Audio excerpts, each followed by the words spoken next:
Just a quick warning, this podcast series contains discussions about crime, trauma, sexual abuse, drug use and suicide.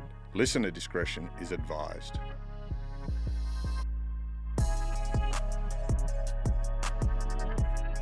Joey Williams, welcome to the Stick Up. It's good to be back, brother. We're always in contact, you and I, and we're always conversing about different things. So it's good to be just sitting in person, to be able to have a conversation about some stuff. This is the beauty of podcasts. It's just people get nervous about podcasts, or I just find that they're a conversation. Two blokes having a yarn. Yeah. Two brothers having a yarn. And that was that thing with that last podcast. The feedback I got from it was just amazing, and in the depth that we got to. And that's what I enjoy your conversations. We get deep. We talk about things that there's no shame about anything we talk about. You know what I mean? We can talk about feelings and emotions and all these things that men should be talking about. The difference, I think, the way I speak about things, or even... this isn't my words, they're probably other people's words, where they say that I articulate it very well as far as just breaking it down into a way that we can, that everyone can understand. We can sit in a therapist's office and they can have conversations and spit out words that are 1.5 meters long, or we can break it down and just make it really simple for everyone to understand. And that's... I'm a communicator, Russ. And a good one at that. And at that, probably lucky to be an Aboriginal man that we've been storytellers for thousands of years. I just go into that narrator, that storyteller, and just try and have conversations with people and help them to connect and take people on a journey. I think, and you do it well, and I say this, and I'll say it again, I think I've never come across anyone that can articulate trauma the way you can, on a layman's terms, for everyone to understand. Everyone understands it, and everyone understands. And a little funny story, a little backstory. I think you know where I'm going. Was I said to Joey, I said, mate, what media training did you have? And he said, what do you mean, what media training did you have? I said, the way you talk, you're well posed. And he goes, oh, it's no media training, that's just concussion from football. Well, it's more than that, and people could probably take that the wrong way as well, is that for me, my head goes extremely fast. And is that ADD, you think? I've never been diagnosed with anything like that, but it's this narrative that's inside my head that goes extremely fast. So when you're having questions with me, even halfway through you getting that out, I had about 4 answers in my head ready to go. Yeah. So when I'm sitting, whether it's live interviews or even on some TV shows and things like that, I have this narrative that's just flying around 1,000,000 miles an hour, and it's just deciphering what I should and shouldn't say. Yeah. So I know that an easy way to put it is that some people get tongue-tied at times when they're giving answers, whether it be to the media or whatever. They're giving answers and they get themselves in trouble because they say the wrong things, or it can be taken as the wrong way. Is that I'm extremely lucky that every single word that comes out of my mouth, I process it first. Yeah. More people should do that, though. I can see it coming out of my mouth before it actually comes out, and I know what to say and what not to say. And whilst that, for a long time, was the noise in my head, or the conversation in my head was deemed as a mental illness, or deemed as something that's negative, having that conversation in your head, or voices in your head, whatever you want to call it. I was actually sitting down with a fairly well-respected Aboriginal leader and academic, Marcia Langton, down in Melbourne, and she said to me, my dear, that's not a burden, that's a gift. There's nothing wrong with the fact that you've got this extremely fast narrative inside your head that you can then decipher what word comes out before it actually comes out. So I've got 3 or 4 things ready to go on the top of my head. There's some things that I probably shouldn't say. There's some things that might get me in trouble and test the boundaries a bit. And then there's some things where trouble, I go... Joe. I like trouble. Like edgy. Yeah. I like edgy. Yeah, I get it. And for me, I won't sit there, but I can talk that way, and I can sit in and talk really eloquently and articulate as far as words that I want to say. You've got that in spades. Then I can be edgy. Yeah. And I don't but I was actually talking to my daughter last night, and her friend, actually one of her friends, was actually at a session that I was giving to this corporate with predominantly non-Indigenous people, and we were talking about the impacts of colonisation and the trauma that it's caused and how it impacts our behaviours now. And how intergenerational it is. And how passed on we to normalize certain behaviours within our family unit, which then our kids grow up with them because that's what they see. And like my daughter's mate, she said, your dad's full ripping these people here, like smashing them with some of the hard-hitting truths that I was. She said, but he's saying it in a way that's so smart and they can't get upset by. But they would get upset if he started swearing and just started swinging from the hilt. But you say it with articulation and you say it hard-hitting. And delivery, It's the truth. But you deliver really well, Joe. You deliver really well. You have this really, I wouldn't say a passive, but it's not an aggressive way of delivering something. So it's not confrontational. That's part of your gift. That's the thing, right, is what people deem as confronting. If it's delivered in an aggressive manner, then people just put up their walls and they're not going to listen. But if you deliver something that's hard-hitting, that's straight between the eyes, but it's also passive and in a way that's inviting people to sit at the table, then you're going to have more people that want to sit there and listen and engage further. Because I've found that if you say things that make other people put the walls up, you've lost them. For sure. You're not going to get them engaging in the conversations you need to have. For sure. I like, that's what I love. I could talk to you all day and I say this. That's why I wanted you to come back on the podcast, because I got so much out. I don't like to say I've got favourite podcasts now because it's disrespecting other people, but definitely yours is there. And Joe, let's talk about what I didn't touch much on last time, like life after being a sportsman for you. A lot of people struggle with it. There's a lot of conversation and there's a hell of a lot of people that struggle with life after sport. And it's you look at it as life after sport, or even like I see sport, what I did was a job, right? So life after your job, and then you look back at it, was that my life's purpose? Sport wasn't my purpose. Sport was my elevator pitch to do what I do now. Yeah. Like it was not even an elevator pitch. It was a way to get in front of people. The work that I do now is far more important than throwing a footy around and getting punched in the head as a boxer. Yeah. But it also took me to have those careers, those lifestyles, those jobs to be able to do what I do now. Because if I was just someone and any bloke off the street that went to uni and learned about all this sort of stuff, I'm probably not going to have the access to the crowd or to the people that I do. Because you're known as Joey Williams, ex-South Sydney footballer, ex-boxer, and that opens the door. Would it be fair to say? Yeah, of course. And let's not forget, Russ, I've been doing this for a decade now. Yeah. The work that I do and what I started with to what I do now is very different. Like it's worlds apart, actually, to what I started with. But the initial doors that were opened were around Joe Williams, the footy player, and the current boxer is coming to tell his story. And people thought I was going there to talk about footy and boxing. But then when I started talking about mental health and I started talking about this conversation that's inside my head, this conversation that's dark and it's deep and it's terrifying at times, but it related to the average person. Yeah. Like the amount of people after I very first started coming out and saying that I had troubles with my mental health, the amount of people that come up to me and said, Joe, I go through the exact same thing. I just never had the words to describe what it was. I lost count for how many people it was. And for me, it was, I never ever, because I got some beef early days that people were going. Because you're playing in a very ego-driven sport, rugby league and boxing. It's very macho. It's very show nothing. You don't show no emotion.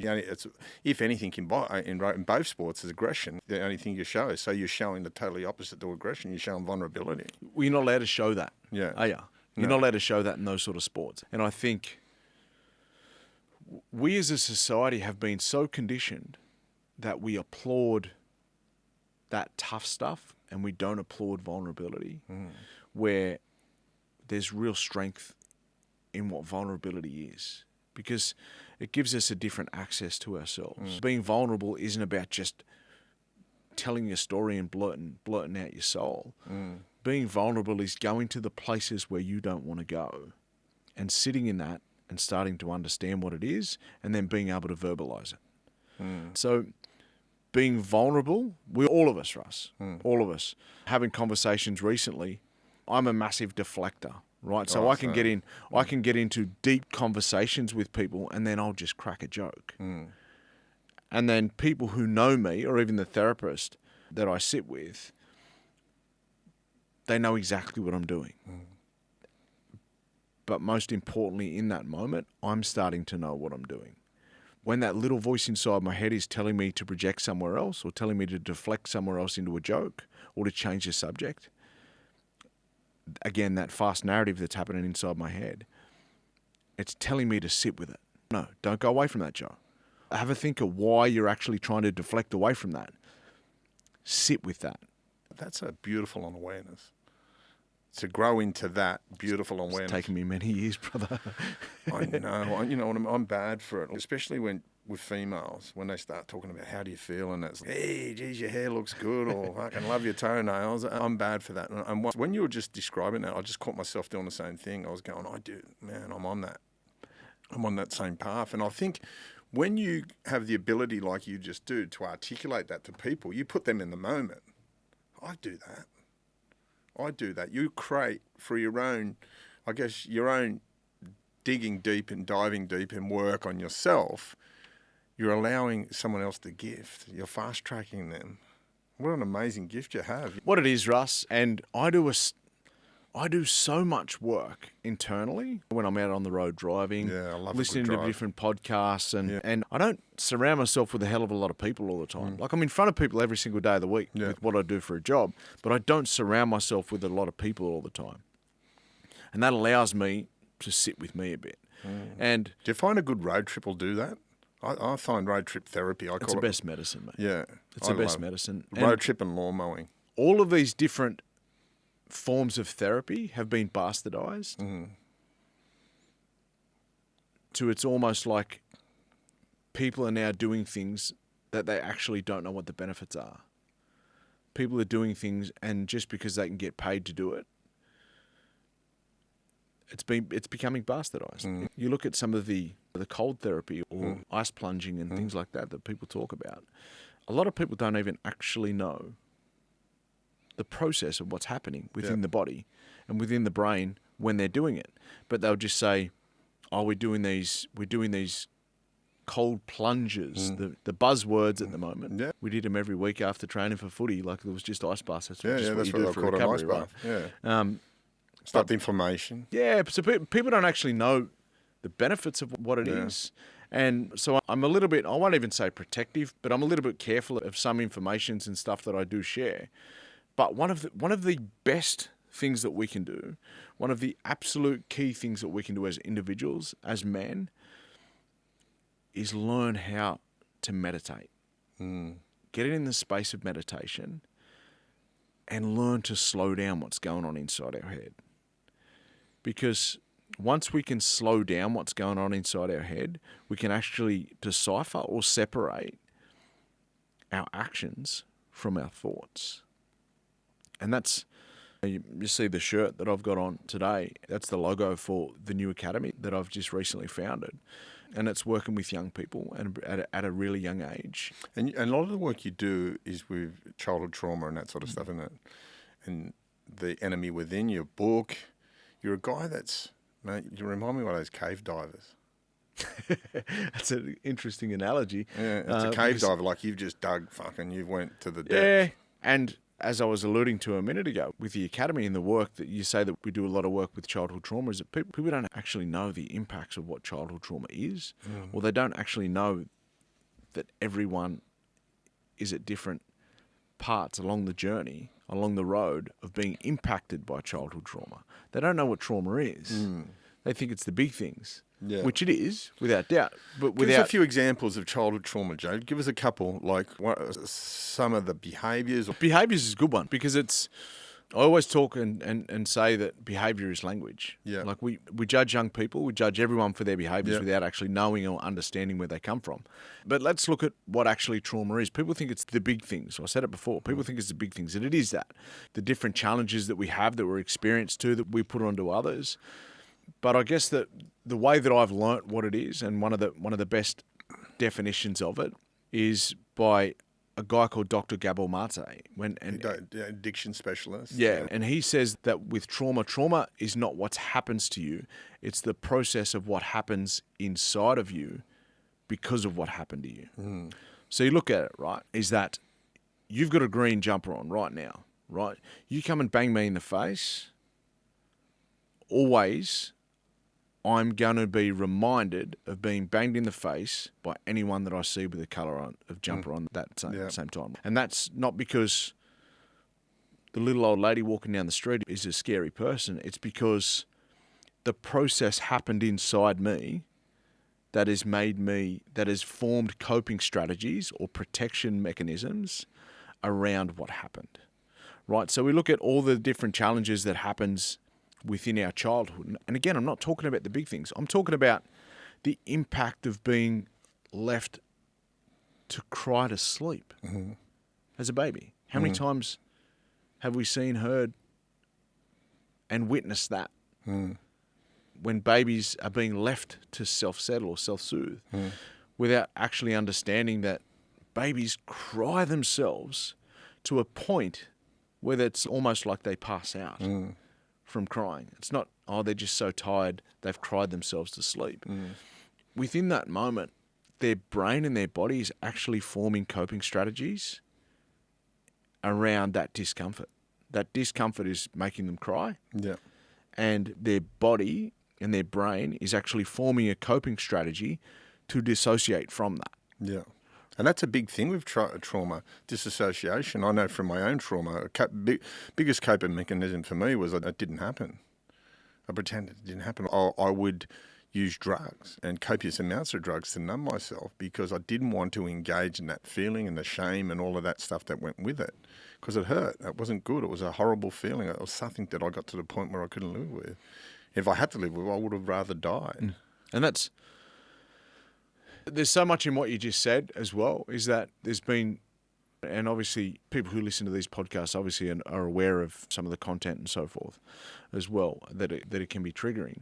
But when we talk about suicide and speaking with like thousands and thousands of people who have been fortunate enough to have survived different experiences or suicide attempts in their life, and for me, I can honestly say that the day of my attempt, it wasn't that I wanted to die. It's just that I didn't have any other tool to make the pain end. I remember going to a rehab at Blue Mountains called West Mountain. This guy told me, he said, I come out of a detox and there was a footpath that goes around the rehab or one that goes up the back stairs into the rehab. And he said, you can walk into here. He said, you're going to get some knowledge. And he said, emotionally, you destroy your ability to use drugs comfortably and numb your pain. Or you can just go around that way. And he said, you emotionally won't get that knowledge. He said, you'll pick it up later on in life, but you just won't get it yet. So you might get a few years of drug using. And he said, so what do you choose to do? I said, I'll go through the back stairs. And I'll tell you something now, the ability to disassociate once I had that information in my subconscious or in my conscious ruined my drug use. So I had to use copious amounts more and more, and I started to overdose a lot because I was trying to overcome this knowledge that because the disassociation wasn't working anymore because I had this voice, that narrative in my head going, hey man, this ain't right. This ain't the way to go about things. And I guess someone like yourself would be in that same situation. You have all this knowledge and drugs won't work, alcohol won't work, and that's why suicide becomes an option. I think a lot of it as well is that whilst the drugs and the alcohol or even relationships, that path that you were talking about, and for the people who can't visually see this, they're just listening on the podcast channels, that there's a straight line where you can go and do something, or there's a path where you go around and you take the long route there. You're going to end up at the same place eventually, but you can go quicker. And I was lucky that I got sober at 21. right? I was 21. So I was lucky that I got sober at 21. Or I might have been 22, around that time anyway. But I was lucky that I didn't, like the end outcome, like I've got friends now that I haven't seen for 15 years that are coming to me saying, Joe, now I understand what you did back then. You took that straight road to get there, and it was difficult and it was hard, man. It was hard in those early years. And they've gone the long route and messed a fair few things up in their life, but they've ended out at the same place. You can attack it front on, or you can sidestep it a little bit and run away from, because that's essentially what we're doing, Russ. When we're in those challenging times, I'll challenge, there's people who can use drugs, alcohol, and use it as far as, and it's not problematic for their life. I don't know of many people, because I reckon it'll eventually catches up. I'm not a professional in that area to say that it will impact everyone. But I'm saying that for the people who give away that stuff in their life, they get to the destination a hell of a lot better and a hell of a lot cleaner than what they would have if they hadn't taken that long road around. I'm not the type of person, Joe, that can have one row of chocolate. I smash the block. I can't have one Tim Tam. I eat the packet. You know what I mean? That's my genetic makeup. I understand that. Is it your genetic makeup? This is the thing that we challenge as well. Yeah. Is it your genetic makeup? Yeah. Or is it that you formed coping strategies? Yeah, you got me. Throughout your life, in the very early years of your life, much longer than what you are, what we're sitting here now is. Yeah, you're right, and I'll be honest with you, a row of chocolate tastes good, feels good, so I have another one. Yeah, and I have another one. I have another one. You got me. And what are you doing with that? Like what we're actually doing in that moment is we're chasing something. Yeah. With alcohol and drugs or any other substance, or even behaviours and things like that around relationships, we're chasing something. We need to go back at the start. And I always say, don't look at what, look at why. Don't look at what the behaviour is. Look at why the behaviour is happening. And then we can start to go back to the start and have a look at where it started from, and then start to sit with that young person who's just inside her head, because that's all it is. Yeah. It's that little person that's inside her head, the little person that's insecure at night and cries when they're by themselves. And you're a stand-up guy. There's plenty of guys that you know and you've knocked with over the years, and same with me, that don't cry and don't like to admit they're crying. But the ability of those people, when they're sitting by themselves, when everything is screaming out of them inside their head, they've formed coping strategies to dissociate from that little kid. Yeah. To heal, and to heal truly, is to sit with that little person. My dad, one of the smartest guys, you've had numerous conversations with the old fella on the phone, without even him knowing, he gave me the best advice that I've ever gotten around, and it all made sense. It all made sense a decade later after he gave it to me. After he gave me the advice, it did make sense, and it made sense to me at the time, but it made even more sense to me a decade later when I started to learn and read and understand about trauma. He said, when you're going down a dark hallway, and this was on the back of the suicide attempt that I had back in 2012, he said, you need to learn to sit with that little person inside you. And I didn't know what he meant, right? He said, but everyone's got a little person inside of them, and that little person's scared at one point in their life or at different times in their life. You're going down a dark hallway and that little person is terrified of what's down the other end. He said, there's a door and you don't know what's on the other side of the door. He said, what do you do? And I said straight away, I was like, I've got to kick the door down, because I thought I had to impress my dad, right? So I got to kick the door down. And he said, no, that's not what you got to do, Joe. You got to grab that little person's hand and say, it's okay.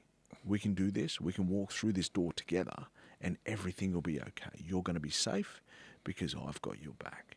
How profound. How profound, how powerful, right? And what he was actually talking about is healing the inner child that we all sit with.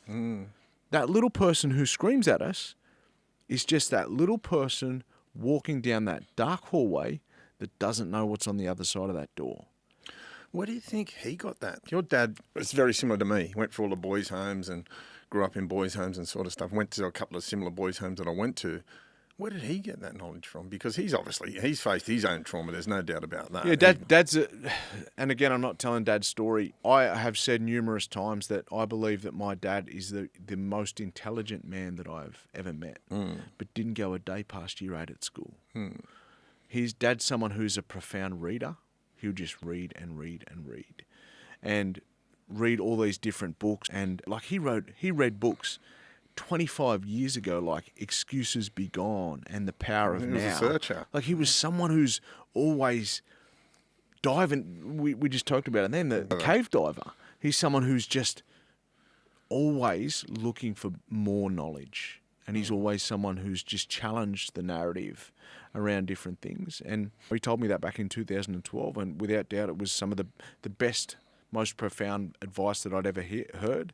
And then when you said that, I just want to interrupt. Like when you said that, my parents, I picture it because my mother worked night shifts, so she'd sleep during the day. Never used to have. My dad he'd just come home. He was disassociated. He'd just read books. He didn't engage. And beautiful man, very smart man. But a lot of I was self-sufficient I was cooking for myself at 5 years old. I'd be on a fucking chair cooking eggs and that sort of stuff. And my mates would come out and say, I'm just cooking a bit of dinner. And I'd go, what? But I used to have this fear that someone was going to climb from my window when I was asleep. And it used to scare the shit out of me. I hated, I'd go and sleep on my brother's floor.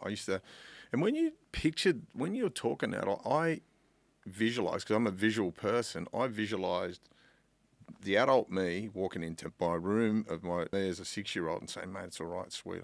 I just want to move on to something now. There's big talk at the moment about these troubled kids, Alice Springs, Townsville, and all of these areas, right? let's not single out those towns as well. It's everywhere, right? Yeah, it's everywhere. Absolutely everywhere. Statistically, the crime rate hasn't changed much, but it's been more publicised. It's been publicised. So yeah, and let's talk about what's going on in them for them kids. Like because people are saying, how do we fix it? Yeah, I think there's not a one size fits all. Obviously, for different communities, it's different things that you know, and there'll be different impacts on different communities of what that is. But essentially, remember, and this is just my analogy or my opinion. Do you remember the time of the baby bonus? Yeah. Wow. People were, from the government, they were given a stack load of money when they had a kid. So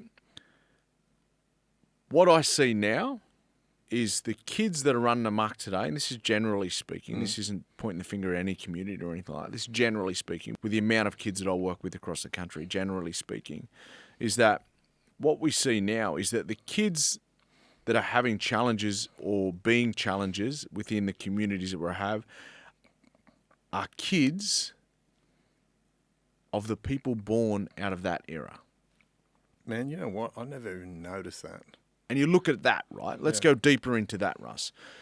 Kids who are born out of the kids from that era, okay? So those kids now who are run amok are living with grandparents a lot of the times because their parents are now 30 in the absolute prime of their life, because when they turned 18, between the ages of 18 to say 30, where a lot of people go out and a lot of people settle down late 20s, early 30s, right? But during those years, those people were having babies and they were at home and they couldn't go anywhere and they couldn't do anything. So now those parents are at an age where their kids are grown up. Their kids are now between the age of 8 to 13. And it's those young people that are running amok on our streets. 100%. And that's what I always say, that well-rounded kids ain't out in the streets of a night. Well-rounded kids that are validated at home, have their sense of place of belonging, sense of and a purpose, and they're in a structured family unit, ain't out in the street of a night. Deeper than that as well, Russ, right? You're spot on with what you're saying, but deeper than that is that I'm not for 1 minute pointing the finger at parents. No. That's not what I'm doing. I'm pointing the finger at society and saying that we don't have a village to raise our kids anymore. So times of you and I, or even people who are older than us, had a village. They had mums and dads at home. They had grandmother and grandfather who were always around the house. They had aunties and uncles who were around the house. In our communities, for thousands of years, we had a village that looked after us. Right? I like that Everyone analogy. says. I like that analogy you talk about sitting around the fire with 10 psychologists when you're sitting around with the elders. You know what I mean? I'd like to really, man. I didn't mean to cut you off there, because you had a really good valid point. But in our previous conversation, you talked about that, where the old fella. Just take us back to that. Take us through that conversation, because I love that conversation. It's like we always talk about professionals and their therapists and how valid they are and how important they are in society, without a doubt. But when we're talking about the village, the family village, and we're talking about the community, is that we always had people to look after our kids from a communal aspect or from a village standpoint. And like I said, around our fire, growing up for thousands of years, there were 10 different people that looked after the family, that made sure that everyone was okay, that the kids knew to stay in line because they had multiple adults looking at them, looking after them. As we may lean on just the one therapist today, for thousands and thousands of years, we had multiple therapists for what it is. They weren't trained in therapy, but we had multiple people, multiple hands within our family unit to help raise our kids. And that's what we don't have today. That's what I always talk about. And I said earlier around our village is that we don't have a village anymore. And you'll see predominantly with a lot of different communities, the reason that there's a hell of a lot of kids playing up in today's society is that they have no connection. They have no identity, right? Identity around the behaviours they have no idea who they are, right? They just go, yeah, look at me, I'm this label. Yeah. Whether it's they're trying to impress people. They're trying to live up to that with their behaviours. They want to be the coolest kid on the block, all that sort of stuff. But they have these labels and they have no identity who they are. They have absolutely no idea of the direction that they need to live, because there's, for the most cases right throughout the country I'll talk about, is that there's not wonderful role modelling, and this is all communities. But remember the day, Joe, you could get on the police boys club and the copper would be there. He'd hold the focus pads for you. Really big engagement, social engagement from people like the police. The police shouldn't be... Look, I encountered it in Mount Druitt, especially my Aboriginal friends would counter. We would get pulled, me and my Aboriginal mate would get pulled over, and he would cop fucking racial slurs, being harassed, and that set a bad taste in my mouth for what they were doing to my friends. And I'm a big believer, give respect, get respect. You know what I mean? We can't demand respect. You can't demand respect to a people or from a people that historically have been oppressed for 200 years by people who look like you and who are coming at you and your community from that perspective. Like, that's what people don't understand, is that every single day that a young Aboriginal person walks out of their house, take it how you want, but many times, the carers in their house will say, watch out for police. Yeah. It's crazy. And that's what I talk about. Police are supposed to help it. Yeah, for sure. But to our community, they don't particularly. No. They haven't particularly. And that's well documented. When we're looking at Aboriginal deaths in custody, when we're looking at there was a report that came out around over-policing throughout the pandemic of Aboriginal and coloured people. So that's well documented. These aren't opinions of mine. No. So there's not a great deal of trust. Yeah. I can't with confidence. I can't with confidence. But I went and done some talks up in Brisbane Youth Detention Centre with the so-called African street kid gangs, the kids that are born here, but still labelled African street gangs, right? And some of the stories that they told me, their interaction with police, one kid went and worked and he got himself a pair of these Beats headphones, and the copper pulled him over, smashed him on the ground, told him they were stolen, and then arrested him it's just rotten policing. Now, I remember there's coppers like Pat Jarvis. Pat Jarvis.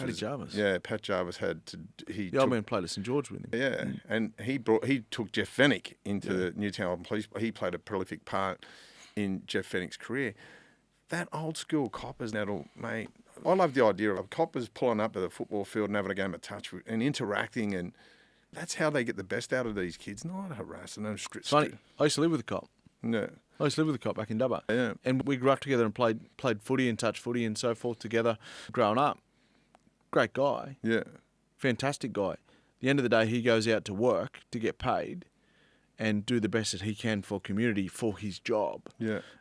I can say that he does his best. Yeah, yeah. When he was in the force, he's no longer in the force, but I can say that in all walks of life, Russ, Yeah. as well. There's dickheads everywhere. Right? 100%. In all walks of life. Yeah. So it just comes back to treating people with respect. For sure. No And- judgment. No yeah. judgment. And the racialized bias that people have, I won't say whatever workforce it is, people have, is all coming from a place of insecurity as well. I remember once at one stage the Vietnamese were really copping it. They really copped it. Some of the racial slurs and everything like that. And over a period of time, they've been able to assimilate. But a lot of people haven't done that to Aboriginal people, haven't allowed... that's their country, and I say that. We're working... but a lot of these racial people, like I heard some politician on TikTok and the stuff that they are allowed to get away with.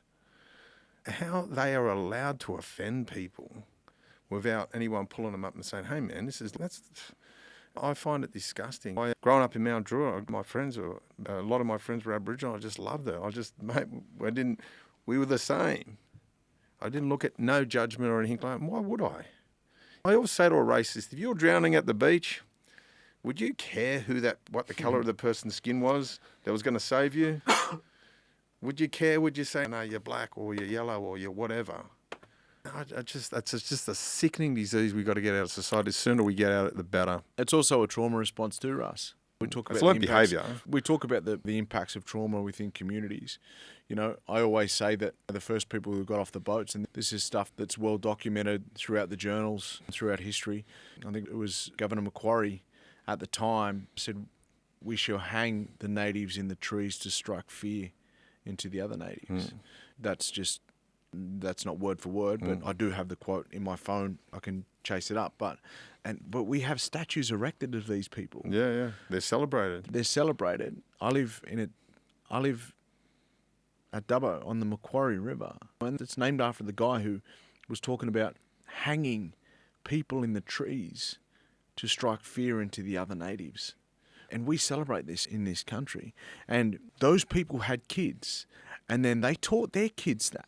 And then those people had kids, and they taught their kids that, and then they taught their kids that, and then they taught their kids that. It's six odd generations ago, right? If you live it's 230 odd years from those days, you only got to live to 50, and I'm not fantastic at maths, but that's only 5 or 6 generations, right? And we're living remnants of that now.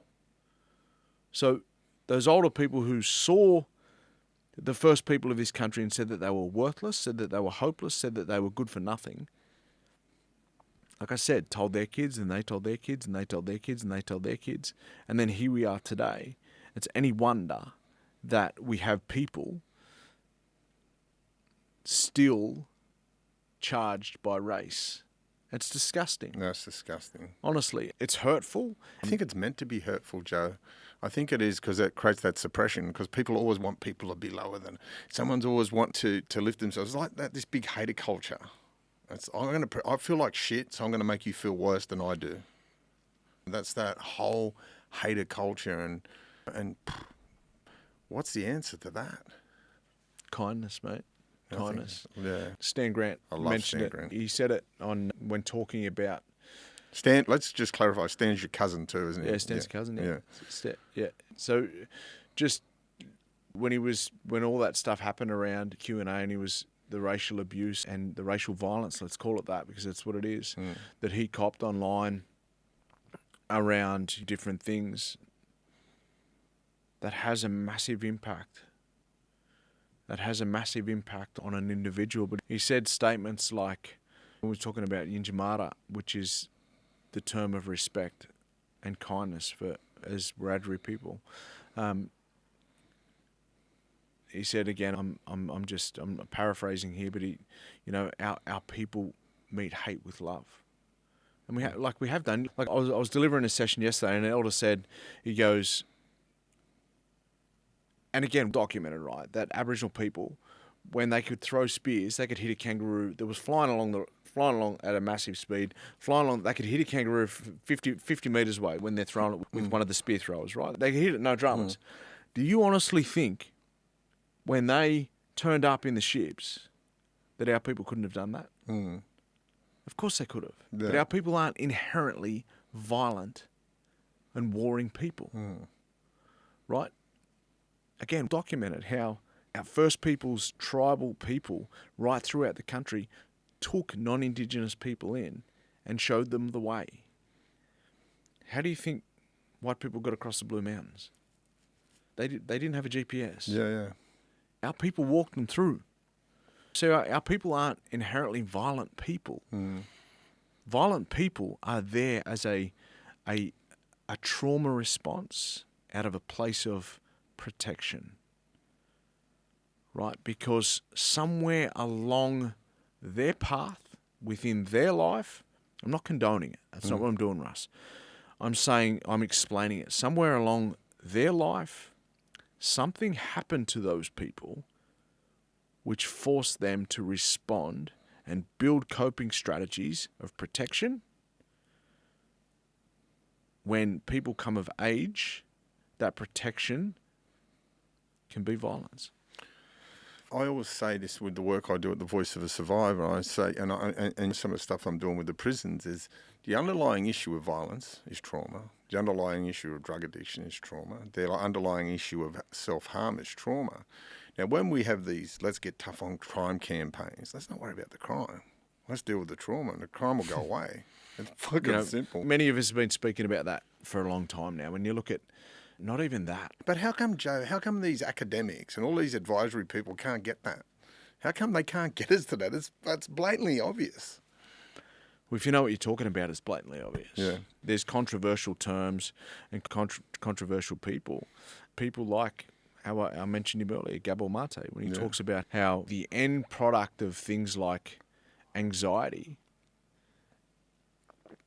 is formed within the end product, that is the behavior of anxiety, is the end product of our nervous system and the chemical cortisol being released into our brain that puts us into a fight or flight response, being turned on and off over and over and over in the early years of our life. Right. So anxiety now is just a response or a trigger to something that happened in the earlier years in our life. So what's now being medicated and diagnosed as a mental illness with things like anxiety is just a response from trauma. Yeah. It's the very reason I moved away from the mental health field, talking about mental health and healing mental health years ago, Russ, is because it's not mental health that's killing people. It's trauma. Yeah. And the early impacts of trauma in the early years of our life that we're then forming coping strategies later in our life, like alcohol, drugs, challenges with relationships, and challenges with the early years and the building and forming early attachments in our life because we don't have a village anymore. Like it's all, when you look at it, it's just all so reflective. The way that First Peoples used to live for thousands of years is the answer to how we heal our communities. There's a brilliant book. It's by a guy called Dr. Bruce Perry and Oprah. It's called What Happened to You. And it changes the conversation of what happened to people to what's wrong with people.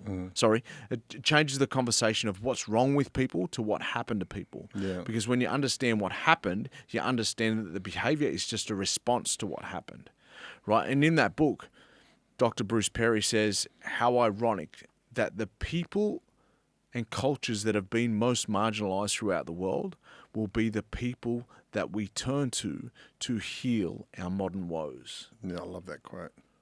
I love it. Which is everything around. And you have a look at, again, First Nation native practices around looking after country, looking after families. It takes a village to raise a child. We don't have a village anymore. That's why we're so disconnected and so sick.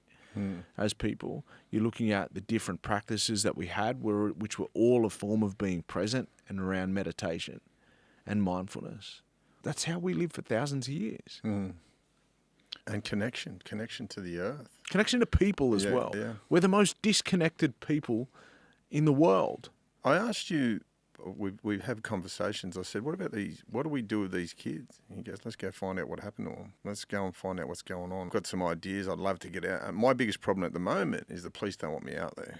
They don't want blokes like myself, Jeff Morgan, people with long, extensive criminal histories, because they don't believe lived experience. They'd rather take some university guy out there with some stats and stuff like that. I also think we need to empower the local community as to what it is, because local communities have the answers to different things. Yeah. Local communities know what's but going not on. lynch mobs.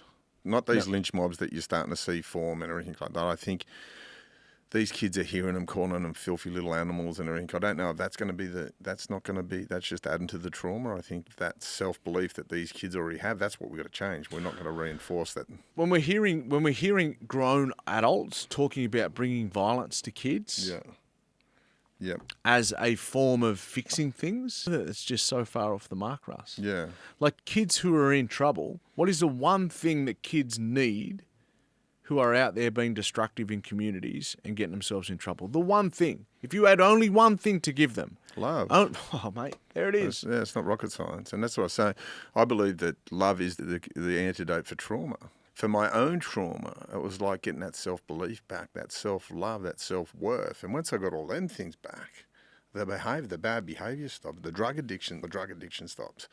The bad behaviour stops. And that cost-benefit analysis is done on every thought I do, every action I make, because I don't want to traumatize anyone else. I don't want to pass on my past traumas to anyone else. I've got that awareness of that, and I do that through love. I didn't do it with someone calling me a shitbag, you horrible, rotten little person. I'd done it for 4 years with a trauma counsellor over the phone that I never ever met, some little English woman who just give me these coping mechanisms and strategies, and to be able to compartmentalize and identify my thoughts, as you talked about, hearing that narrative in your head, to be able to do things like that, and to deal with my trauma and work out what was mine and what wasn't mine. And a big thing was to take ownership. And all of that, Russ, like the tools, the strategies,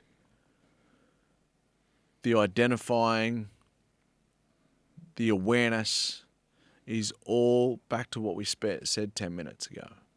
Learning to sit with that little person who's just insecure, who's just scared, who's just looking for love. And I also understand, and again, not at all pointing the finger at people as far as parents and carers for not doing the right thing by their young people. What I'm saying is, I believe that everyone does the best that they can with the tools that they have. Yep. Maybe we need to start changing the tool bag. Yeah.